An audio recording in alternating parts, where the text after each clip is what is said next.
So like every other content creator on the planet, over the last year, I've experimented quite a bit with AI. And honestly, I haven't been all that impressed with the output.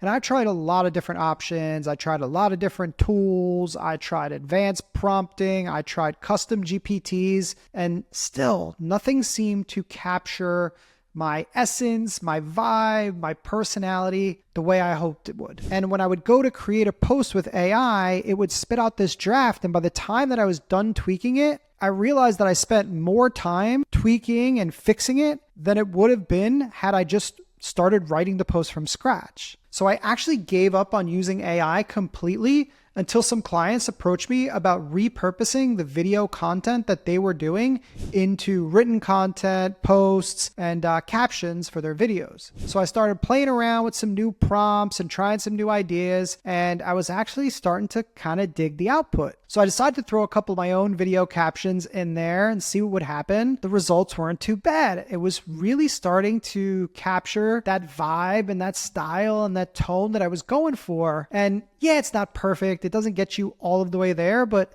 it's getting me like 70 to 80%. And that is ultimately saving me a lot of time when it comes to my written content. And I started posting this content on LinkedIn, and either people haven't noticed or they just don't care. My content seems to be doing just the same. So the point of the video and sharing this story is that you can actually get really great outputs from AI and have it capture your personality, style, vibe, whatever you want to call it. It can capture you. But the only way to do that is to deliver it the best possible input. And the best input is your videos. Now, don't forget to subscribe, and I will see you in the next one.